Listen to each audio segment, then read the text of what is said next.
Je veux pas de conseils, je veux pas de pitié. C'est juste que je pense que la plupart des gens se rendent pas compte.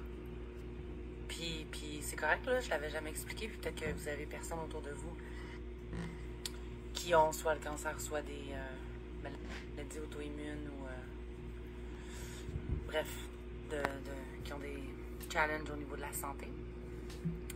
Mais j'ai envie de vous expliquer un peu c'est quoi ma réalité parce que j'ai posté sur Instagram un extrait de moi avec le masque en train de faire les traitements. Je suis en ce moment en Colombie-Britannique en train de faire une semaine intensive de traitement parce que j'allais pas bien, j'ai pas eu des bons résultats dernièrement.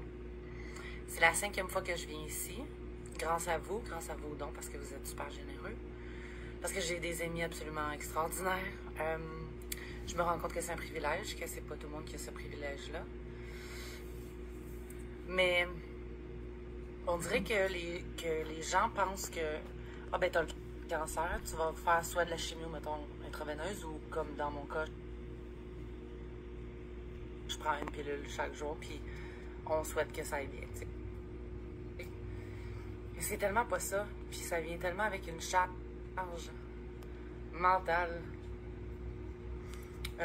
importante. Fait que je me suis dit que j'allais juste vous donner un petit aperçu de ça vient avec quoi, tu sais. Le matin, j'ai 7 médicaments de chimiothérapie, hormonothérapie à prendre. J'ai à peu près 26 suppléments en pilules que je prends. J'ai à peu près 6 poudres que je mets dans les smoothies que je dois prendre. À part les 5 suppléments liquides que je dois prendre avec d'autres pilules, j'ai les patchs pour mes stem cells à mettre chaque jour.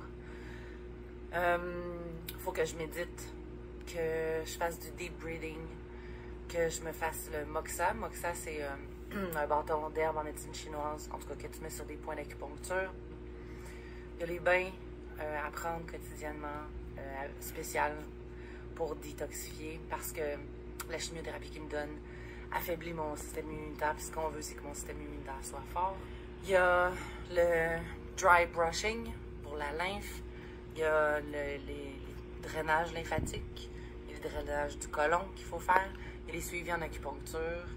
Je sais, quand tu as le privilège de pouvoir te le payer une fois de temps en temps, l'idéal c'est de l'avoir chaque semaine, mais dans le monde dans lequel on vit, c'est juste, en tout cas pour moi, pas possible.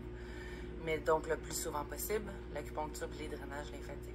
Il y a les suppléments à prévoir pour tout le reste de la journée avant de partir parce qu'il y en a que tu prends 2, 3, 4, 6 fois par jour. Tu as un régime spécial, donc tu peux pas manger toujours dehors. Si tu as une journée où tu prévois faire des déplacements, il faut que tu prévois ça. Il y a la luminothérapie, parce qu'on le sait, le déficit de vitamines, ça joue aussi sur ton système immunitaire. Il y a le Bodyweight Protocol qu'il faut faire chaque matin qui prend 1000 ans à faire. Ta routine du matin te prend 1000 ans et là, tu n'as pas commencé ta journée. Moi, j'ai des employés, il y a les courriels à gérer, les contrats, les filles à faire les suivis, les payes à envoyer. Puis j'y arrive à peu près pas tout le temps. J'ai une adjointe parce que ça me sort par les oreilles, parce qu'il y a des journées où je suis juste pas capable de sortir du lit. Il y a l'exercice à faire chaque jour parce que ton corps a besoin de changer, ton sang a besoin de circuler parce qu'il faut que tu restes en forme. Avec la chimio que je prends, ça s'est jeté beaucoup dans mes jambes depuis 2 ans. Donc mes jambes sont super faibles. Fait que faire du vélo, je peux pas, sur du plat, je peux pas faire du vélo plus que 5 minutes, même s'il n'y a pas de boss là. Fait que là, j'ai mon meilleur ami qui m'a trouvé un vélo électrique, donc je vais avoir mon vélo électrique cette année. C'est une immense chance parce que ça aussi, ça te coûte un rein avoir ça. Donc, en souhaitant que je me le fasse pas voler. Donc, tu sais, tu as un minimum d'heures d'activité physique à faire par semaine, à inclure dans ta routine. Quand tu es capable de sortir du lit, il y a 1 fois par semaine la piscine, 1 fois par semaine le yoga. Quand j'étais capable, 2 fois par semaine le yoga. Injection qui me garde en ménopause parce que j'ai un cancer qui est alimenté par les hormones, donc il faut que mes hormones soient à 0. J'ai une prise de sang chaque mois pour savoir si je suis pas trop faible pour être capable de recommencer ma chimio chaque mois. C'est les résultats d'ailleurs qui étaient pas bons là, il y a 2 semaines. J'ai une autre prise de sang que je fais aux 2 mois, qui est un nouveau protocole de recherche parce qu'ils ont remarqué que ils savent pas pourquoi il y a un gène à un moment donné qui devient comme fucké, là, déficient, il devient résistant à la chimio. Et donc, à chaque 2 mois, je vais faire cette prise de sang-là aussi pour voir si, j'espère, j'aurai pas ce gène-là, donc que je ne serai pas résistante à la chimio, puis que je vais être assez forte pour continuer la chimio parce qu'à date, ça marche bien. Les métastases font dodo. Là, je vais avoir d'autres résultats dans 2 semaines. On espère que c'est toujours le cas, que les métastases font encore dodo. Donc, il y a le CLSC aussi à gérer. Des fois, le CLSC n'envoie pas les résultats à ton infirmière pivot. Il y a ça à gérer, le téléphone, le back and forth avec le CHUM, avec le CLSC. Il y a la livraison de tous ces médicaments-là, de la chimio puis des injections qui arrivent dans une espèce de grosse boîte réfrigérée. C'est super traumatisant la première fois que tu reçois ça. Il y a le renouvellement de ça à gérer. Ça fait beaucoup, beaucoup de choses à gérer.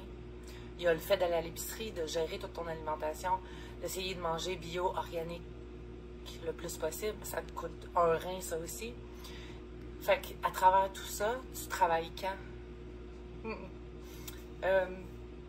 C'est juste pas possible d'arriver à tout bien faire, ce que tu devrais faire pour rester en vie, puis trouver le temps pour travailler. Donc, à travers ça, ben, je donne des formations que j'adore, qui me nourrissent. Donc, j'essaie de choisir, puis j'ai tellement de projets artistiques, vous le savez, que je veux mener à bien, mais que, objectivement, il faut que je me rende compte que, OK, là, en ce moment, c'est pas le moment pour ça, c'est pas le moment pour ça. Donc, il y a des projets qui débarquent, il y a la petite quantité